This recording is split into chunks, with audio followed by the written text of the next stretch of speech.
one more thing is, they'll have to bowl maybe no balls and less wides, because we are bowling too many extra deliveries, and or they'll have to be ready to play under a new captain, at some point of time, and it will be my second warning and I'll be off. Chennai के चेपॉक में महेंद्र सिंह धोनी की CSK ने Lucknow super giants को 12 रनों से हराया, और ये 12 रन डिफरेंस बने थे एमएस धोनी के वो 2 छक्के जो उन्होंने आते ही जड़ दिए थे मार्क वुड की गेंदबाजी पर। तो चेन्नई सुपर किंग्स ने आईपीएल 2023 में अपना जो खाता है वो खोल लिया है। लखनऊ सुपर जायंट्स के खिलाफ 12 रन से जीत हासिल करके पहले गेंदबाजी की थी लखनऊ सुपर जायंट्स ने, उन्होंने टॉस जीता था और सीएसके को बल्लेबाजी के लिए बुलाया। 217 रन भाई सीएसके ने बना दिए। विकेट जो थी लग रहा था कि 170-175 वाली है, क्योंकि हमेशा चेन्नई की जो ट्रैक होता है स्पिनिंग ट्रैक होता है और स्लोअर विकेट होता है, तो ऐसा लग रहा था कि कम रन बनेंगे। बट ये जो विकेट था वो इतना ज्यादा सरप्राइजिंग था कि एमएस धोनी भी शॉक हो गए थे और सरप्राइज हो गए थे कि भाई ये विकेट इतना ज्यादा ऐसे कैसे बदल गया और बैटिंग पिच कैसे बन गई। बट 217 बनाए। चेन्नई को लगा भाई शायद ये मैच जीत गए, बट काइल मेयर्स उनका जो तूफान आया वो जो है उड़ाकर ले गया था, ऑलमोस्ट उड़ाकर ले गया था। अदरवाइज अगर मोइन अली जो है वो विकेट नहीं लेते तो शायद एलएसजी ये मैच बहुत आसानी से जीतता। बट मोइन अली जो है मैन ऑफ द मैच रहे, 4 विकेट लिए, 19 रन भी बनाए थे। तो ओवरऑल चेन्नई को एक अच्छी खासी जीत मिल गई। अब भाई जीत मिलने के बाद MS Dhoni post match presentation में आए, और आपको याद होगा 19वें ओवर, माफ कीजिएगा, जो आखिरी ओवर था 20वां ओवर तुषार देशपांडे का, वहां पर एमएस धोनी गुस्सा होते हुए दिखाई देते, क्योंकि तुषार देशपांडे ने नो बॉल कर दी थी और उससे पहले कई बॉलर्स ने एक्स्ट्रा वाइड्स भी दी थी। तो भैया एमएस धोनी का इंतजार था पोस्ट मैच प्रेजेंटेशन में, और जब वो आए तो उन्होंने सबसे पहले तो टेरिफिक जो है हाई स्कोरिंग गेम के बारे में कहा कि भाई उन्हें एक्सपेक्टेड नहीं था कि विकेट ऐसा खेलेगा, इतना बड़ा हाई स्कोरिंग गेम होने वाला है, क्योंकि उनको भी लगा था कि स्लो विकेट रहेगा, धीरे धीरे खेल के साथ ये विकेट और धीमा होता जाएगा, ड्यू आएगी। बट ऐसा कुछ नहीं हुआ और ये मैच जो है हाई स्कोरिंग रहा। फिर उन्होंने बोला कि शायद हम कोशिश करेंगे ऐसा ही गेम हम प्रोड्यूस करने की कोशिश करें, ऐसा विकेट प्रोड्यूस करने की कोशिश करेंगे चेपॉक के मैदान में।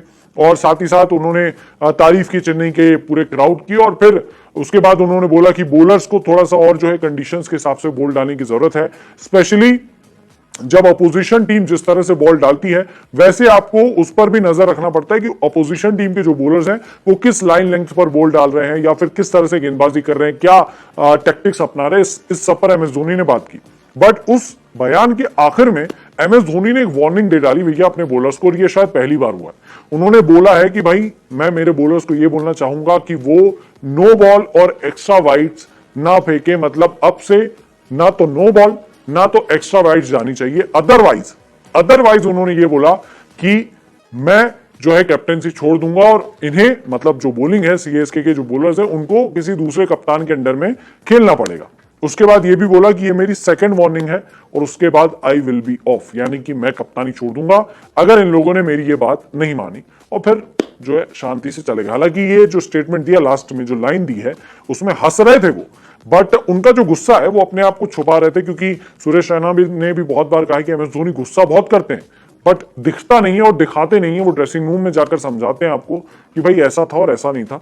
और तुषार देशपांडे ने जब वो नो बॉल डाली थी, जब मैच थोड़ा सा फंसा हुआ था, तब लगा था कि भाई एमएस धोनी का गुस्सा तुषार देशपांडे को झेलने को मिलेगा। बट पोस्ट मैच में उन्होंने अपनी जो भड़ास है वो निकाली और बोला बॉलर्स को कि भाई सुधर जाओ, वार्निंग दे दी मैंने, अदरवाइज नहीं सुधरे तो भाई आप किसी दूसरे कप्तान के अंडर में खेलो, फिर मैं तो कप्तानी छोड़ दूंगा। अब आपके इस बारे में क्या राय है? आपको क्या लगता है एमएस धोनी का जो बयान है ये कितना मतलब अनएक्सपेक्टेड था, शॉकिंग था? क्योंकि एमएस धोनी इस तरह की बातें पोस्ट मैच में तो कभी कहते नहीं। अब आपकी इस बारे में क्या राय है और सीएसके की जीत कैसी लगी आपको? प्लीज कमेंट सेक्शन में कमेंट करके बताइएगा। साथ ही साथ ये वीडियो पसंद आए हो तो इसे लाइक और शेयर जरूर कीजिए।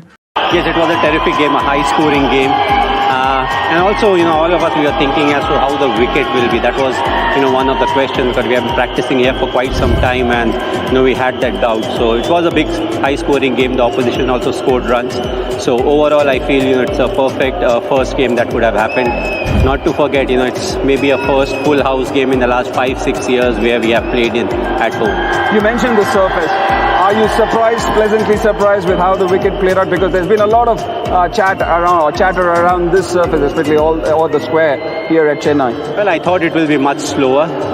So I feel, it was a wicket where you could score runs. It got a bit slower, but still, even if you see the second innings, they were able to play the big shot. So I was quite surprised with the wicket. But, you have to see the next 6 home games that we'll be playing, whether game after game we can come up with a wicket like this. That will be crucial to see.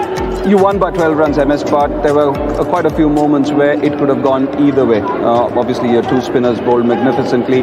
Are there any weaknesses which you want to address as quickly as possible? Because you've got a very rookie fast bowling lineup, so to say. I think you said it yourself. It's a fast bowling, that need to slightly improve.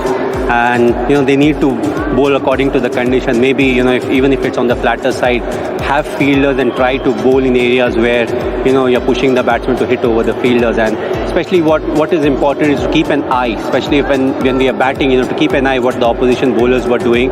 So it gives you an idea of what can be done, what can be my plan according to the strength I have or the pace I have. So I feel it's important.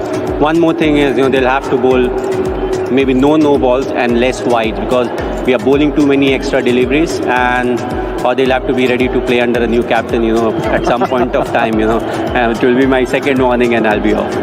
What was the Mahi microprocessor saying when you came out to bat? First one carved and then the second one was just... I feel whenever it's a high scoring game, I always feel that it's important to get the most. The only reason you have scored those many runs is because the surface is nice. Even if the opposition have not bowled at their best, still you'll score 180 runs. 180 is something that is a very nice score. But if you have scored 200, which means the wicket is on the better side, and at that time, usually it's 1 hit or 2 hit that really matters at the end of the game. So I felt the more we could get, the better it is. Thanks for your time and see you soon. Cheers.